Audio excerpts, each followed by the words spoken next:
Welcome everybody to linuxacademy.com. My name is Terry, and in today's video we continue our exploration of Nginx, the warp-powered web server. Specifically, what we're going to talk about in this video is we're going to talk about certificates in Nginx. Now, on linuxacademy.com you'll find Apache and SSL certificates, and you'll find a quick tutorial on Nginx and SSL certificates, but we're going to do it within the context of this class and one of our domains. So what we're going to cover here is how to create the certificates and manage them within Nginx, and then add them to a specific domain that we have configured on our server. In our case, we're going to be using a self-signed certificate, and that self-signed certificate will be for the domain that we've added to our Etsy host file a couple of videos ago. And then we'll view that certificate content being served to us with the appropriate message from within links. Now, I will tell you that as a self-signed certificate, of course, you're going to get the error message in your browser when you check it. However, that doesn't necessarily invalidate the security of that particular certificate as long as you set it up correctly. It just says that it's not signed by an independent third-party certificate repository. In case you are working with a third party like GoDaddy or Semantic or any of the other third-party repositories, you'll exchange the key that we're going to be setting up, and they will return a certificate for you. What we're going to be doing is we're going to be creating the certificate key in CSR that we will be using to generate our self-signed certificate. So the first thing we need to do is we need to set up our Nginx environment for SSL. So we need to go to the Etsy Nginx directory, and let's create an SSL directory that we can maintain our keys in. That just keeps it separate from the rest of the configurations for our files.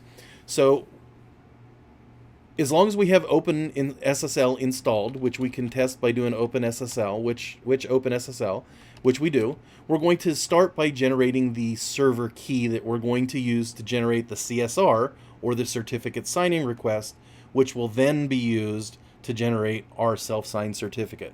So it's easy enough, and we're not going to cover in a lot of detail what these various command line parameters are.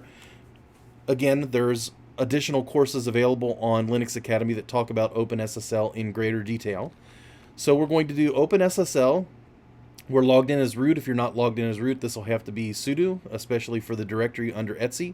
So gen rsa -des3 -out, and then we're just going to call it server.key. You can call it whatever you want as long as you're consistent throughout the process. We're only going to use a 1024-bit key for our purposes. We do have to enter a passphrase for our key, so we're just going to enter in a super secure 4-digit password, and we'll need to enter that in a second time to verify. We're actually going to remove that later, and I'll tell you why.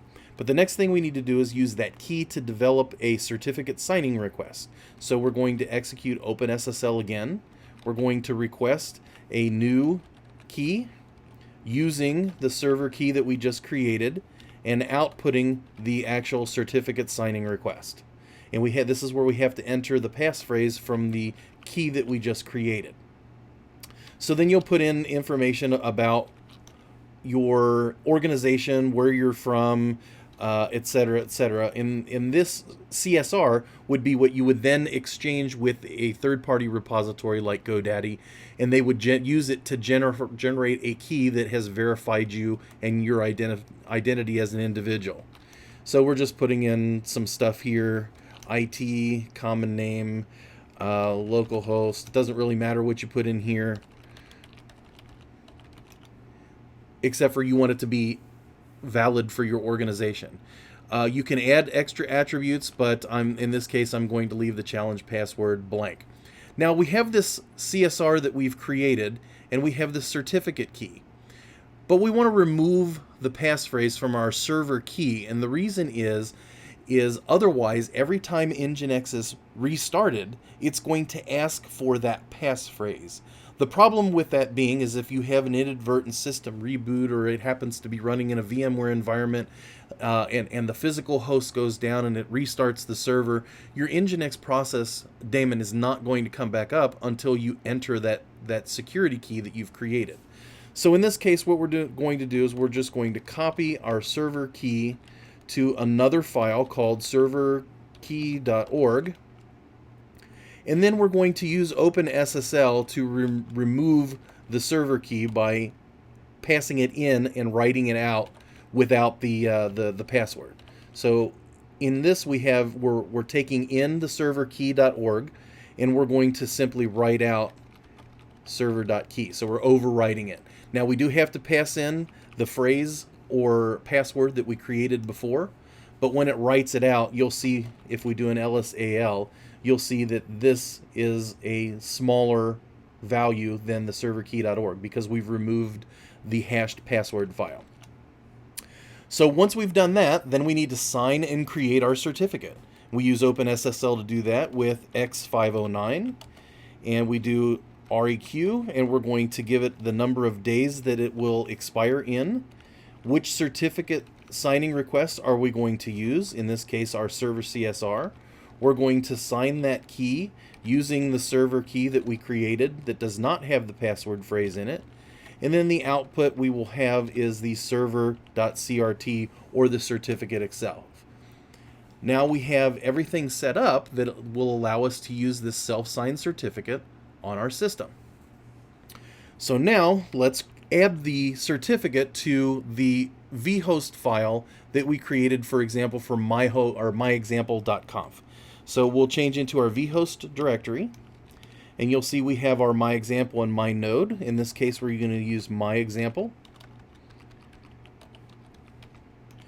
And all we're going to do is add another server section, because this is effectively like creating an entirely different server that's going to answer for this content. So in this case, it's listening on port 4043. If, for example, you had a desire for your HTTPS version of a particular domain to be run in a completely separate location, you could absolutely do that here. In our case, we're just going to serve the same content. It's just going to be served in a secure manner.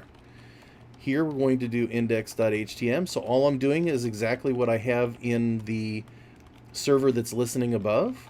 My server name is going to be the same, and this is important because this needs to match your domain name if you're going to put this in a particular domain that you're answering for. In this case, we want everything to be the same. We just want it to serve the content securely. And here's where we differ. We're going to add 3 directives to our server configuration. We're going to turn SSL on.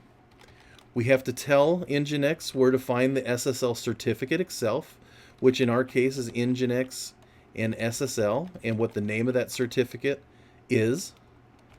And then we have to tell it where the key is. And the key is important because the key is actually what decrypts the ticket or the certificate so that it can be read by the web server for verification. So once we pass in the key, then that's all we have to do here. And the great thing again about Nginx is if we've made a typo, it'll catch it for us. In this case, our configuration seems to be okay. So let's do a service Nginx restart. Again, I could just do a reload. If you're running CentOS version 7, system control restart nginx.service. And now if we clear the screen and do a links on HTTP and www.myexample.local, this is just HTTP version, myexample.local comes up. We exit out, and we'll do the same thing with HTTPS. And if we've done everything right, we should get a warning or an error that it's a self-signed certificate, which in our case is okay because we know we've created that certificate and signed it ourselves. Which you can see right here, SSL error, self-signed certificate, and it gives us the option to continue, and it serves the myexample.local content. But in this case, it happens to be securely. So this is as far as installing SSL certificates on our system, whether it's a self-signed certificate where we develop our key and our signing request and then sign a certificate ourselves, or we exchange that key with a third party. That's all there is to it. It's exactly the same process for either one. My name is Terry for Linux Academy.